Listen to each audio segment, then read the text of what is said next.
Assalamualaikum warahmatullahi wabarakatuh. Selamat pagi dan semangat pagi anak-anak hebat.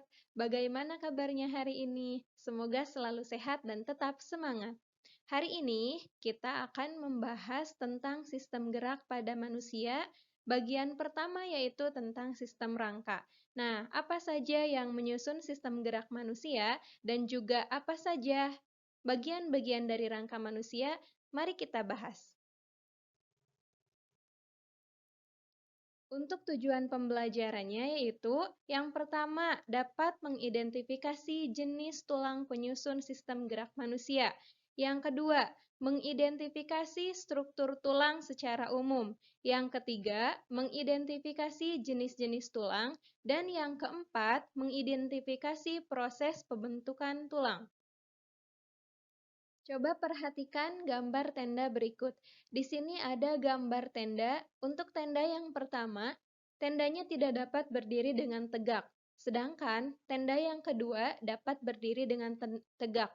Tenda dapat berdiri dengan tegak ketika ditumpu oleh kerangkanya. Begitu pula manusia dapat berdiri dengan tegak karena memiliki sistem rangka yang menyusun tubuhnya. Rangka merupakan salah satu bagian dari sistem gerak pada manusia yang bekerja sama dengan otot dan juga sendi sehingga dapat melakukan pergerakan. Tulang merupakan alat gerak pasif, sedangkan otot merupakan alat gerak aktif, dan sendi merupakan bagian yang menghubungkan antara tulang satu dengan yang lain, serta mengatur arah gerak yang kita lakukan. Sedangkan rangka adalah kumpulan dari tulang-tulang yang saling bekerja sama menyusun bagian tubuh. Pada tubuh manusia terdapat banyak sekali jenis tulang. Jumlah seluruh tulang penyusun tubuh manusia dewasa terdiri dari 206 tulang. Untuk struktur tulang atau bagian-bagian tulang secara umum terdiri dari beberapa bagian.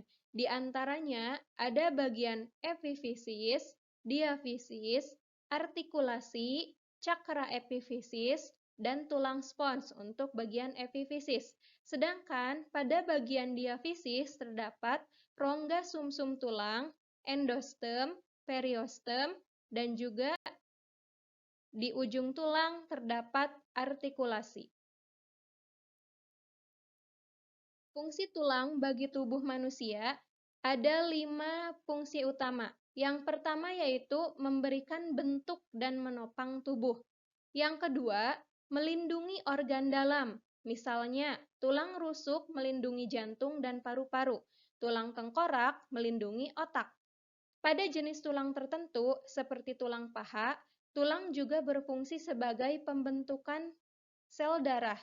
Sel darah dibentuk di bagian sumsum tulang, yaitu rongga yang terdapat di bagian tengah tulang. Yang keempat, tempat menempelnya otot yang merupakan alat gerak aktif sehingga dapat menggerakkan tulang. Dan yang kelima, tempat penyimpanan kalsium dan fosfor.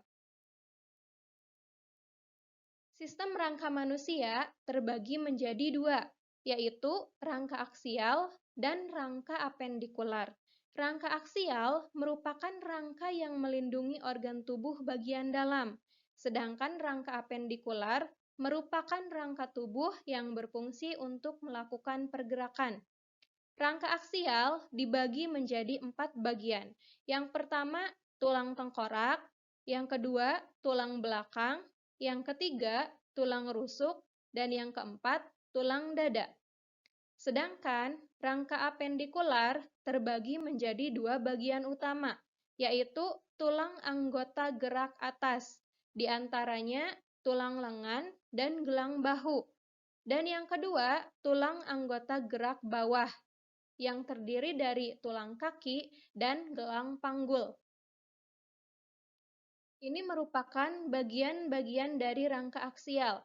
Yang pertama, tulang tengkorak. Tulang tengkorak adalah tulang yang menyusun kepala manusia.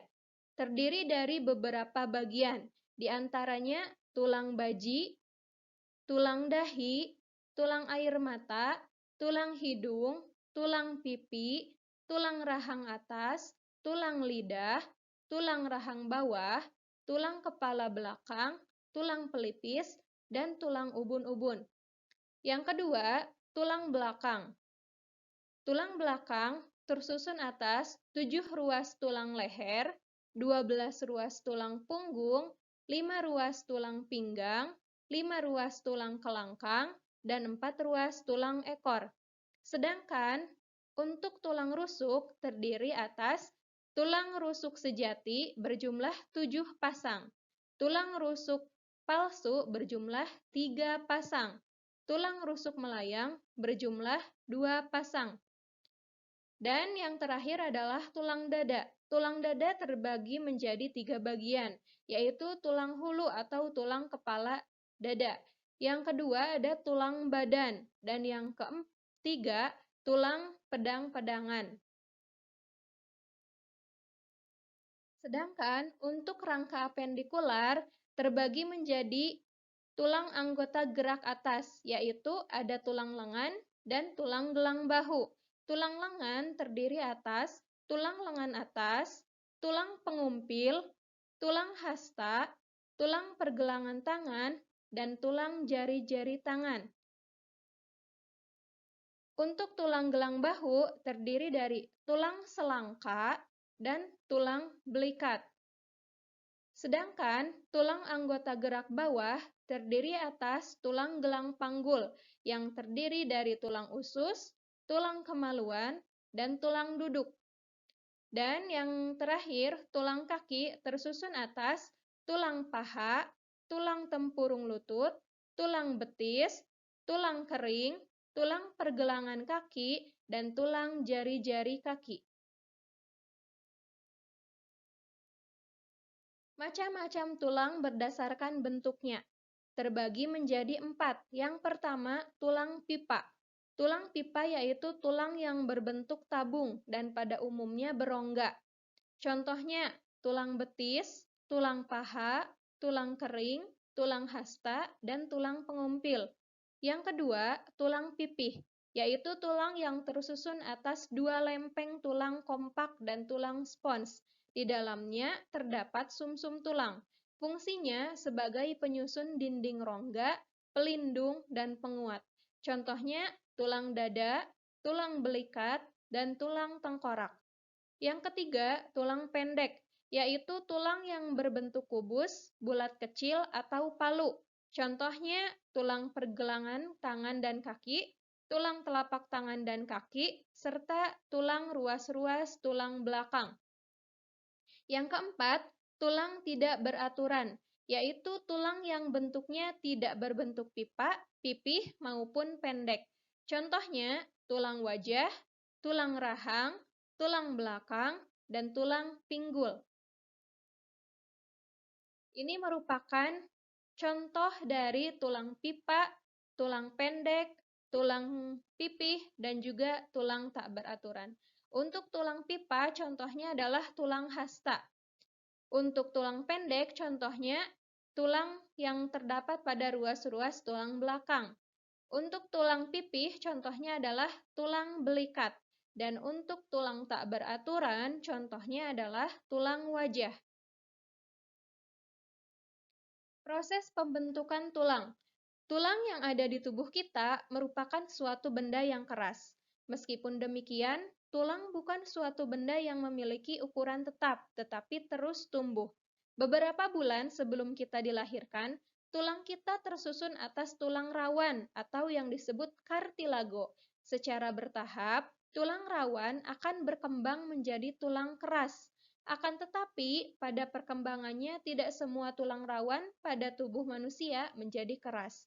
Untuk membuktikannya, coba pegang telingamu, kemudian lipatlah perlahan. Dapatkah kamu melipatnya? Dapat kita bayangkan ya, jika tulang telinga juga berkembang menjadi tulang keras. Tentu ketika kita tidur dengan posisi menyamping, pasti akan terasa mengganjal dan juga sakit. Proses pengubahan tulang rawan menjadi tulang keras disebut dengan penulangan atau osifikasi. Untuk memahami proses osifikasi, perhatikan gambar berikut. Proses osifikasi terjadi pada tulang rawan yang mengandung osteoblast atau sel-sel pembentuk tulang. Proses osifikasi dimulai dari bagian tengah tulang rawan dan kemudian meluas ke seluruh arah sesuai dengan pertumbuhan tulang rawan. Di antara jaringan tulang yang terbentuk terdapat pembuluh darah. Pembuluh darah akan membawa mineral kalsium sehingga tulang yang terbentuk menjadi keras. Selain mengalami osifikasi, tulang juga mengalami fusi atau penggabungan. Pada saat kita baru lahir, jumlah seluruh tulang yang ada pada sistem rangka kita adalah 270 tulang. Seiring bertambahnya usia, beberapa tulang mengalami fusi atau penggabungan, misalnya tulang tengkorak dan tulang ekor. Oleh karena itu, ketika kita sudah dewasa, jumlah tulang penyusun sistem rangka adalah 206 tulang. Itu saja materi untuk hari ini. Semoga kalian dapat memahami materi yang kita pelajari hari ini. Dan jika ada yang ingin ditanyakan, silahkan tulis di kolom diskusi atau dapat melalui WA Group. Terima kasih semuanya, tetap semangat dan jaga kesehatan. Wassalamualaikum warahmatullahi wabarakatuh.